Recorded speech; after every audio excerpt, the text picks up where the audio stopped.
First up, as discussed, we had Rockman by McGee.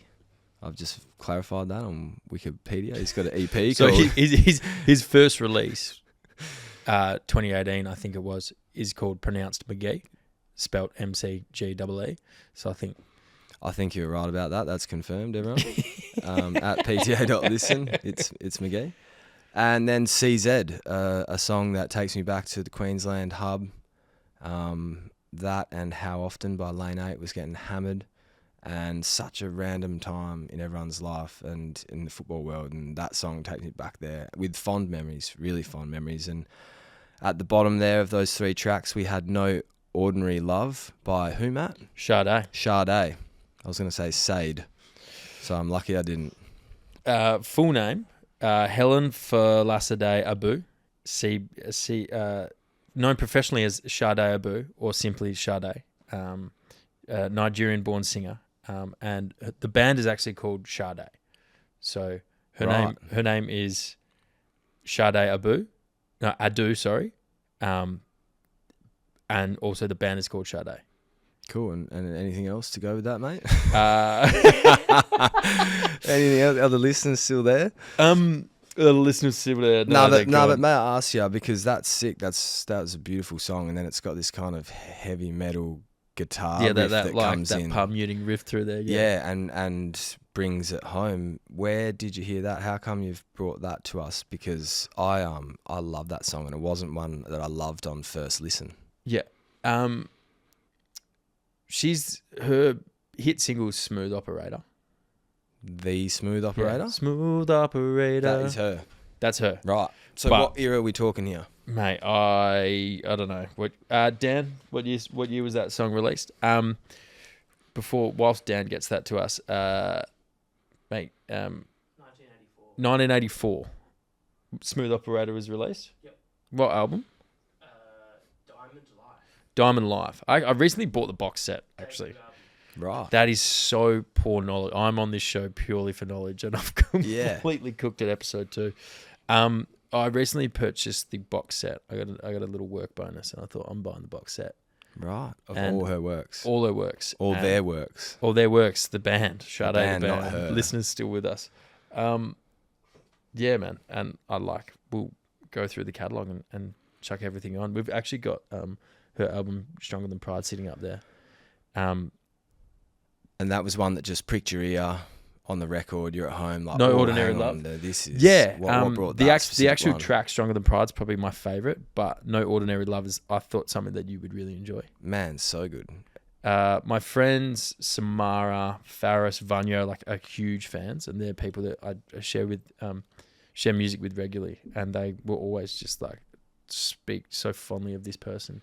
And me only knowing Smooth Operator was great. And then I, treated myself to the box set, and we listen as a family, and it's just some seriously perfect music.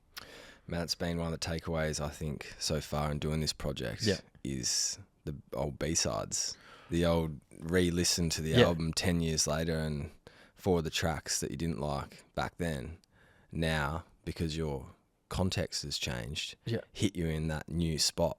Absolutely, man. I think, and it's also album listening as well. You kind of get it too. With a record, you're forced to listen to every song there, and it's more time consuming.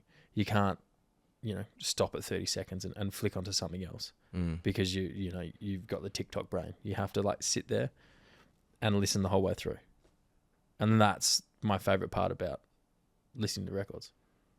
And you reckon that improves your concentration and your relationship with the song and the album, or if I'm listening by myself, if I'm listening with my 3-year-old in the room, not at all. Not so much. No, not so much. But you get fleeting moments, and you kind of go in and out of listening when you're home listening.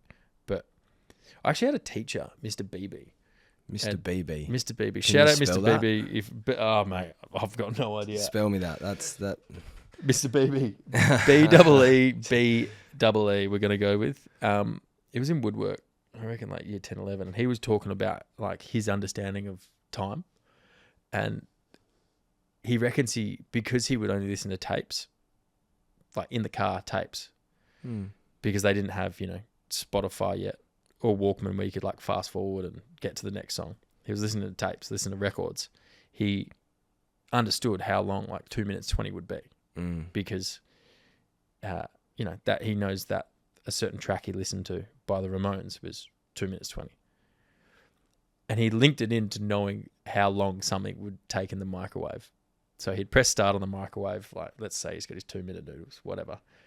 He'd walk away and he'd come back before the microwave would finish cooking. Because he knows. Because he had a greater understanding of time. Man, let me ask you this. Yes. Do you ever go, Lauren or Nadia might say, what's the time? Yeah. And you'll intuitively be like, it's 2:37.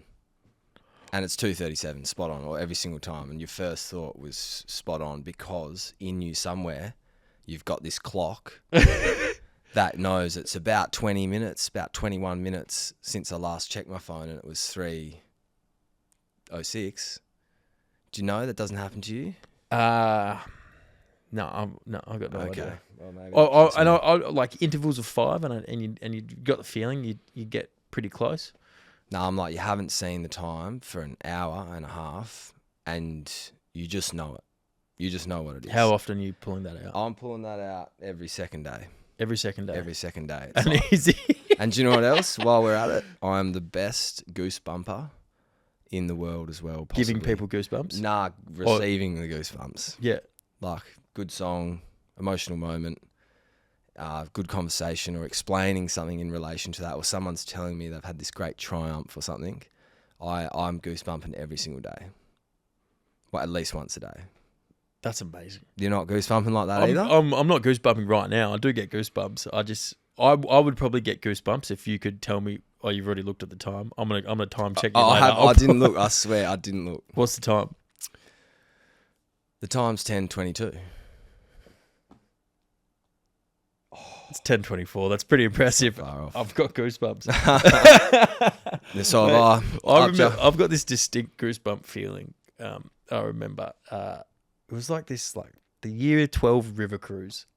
See, and like this is goosebump central, mate. And I've like walked in to where the dance floor was, like come down. And I don't know what I was dressed as. I forget. I bet you would have had checkered Vans on, skinny like white denim jeans and Arctic Monkeys t-shirt. Yeah, legit. It was a dress up. It was a costume party. I don't remember. And like we found Love in a Hopeless Place. Rihanna, I think, was playing or something, and I came down and I was just like, yeah, wow, like high school's almost over.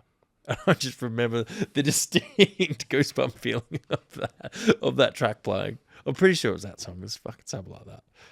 Well, I'm blessed enough to get that every day, mate. Fucking hell. What have we got up next? Yeah, sorry about that. Dialogue. Up next, we have some fat tunes. Am I playing them? Are you playing them? We going for it? Go for it. All yours, man. We'll be right back. I'll let Matt tell you a bit more about these next couple songs on the way back, but for now, I've got the Orcs, and here's a couple tunes.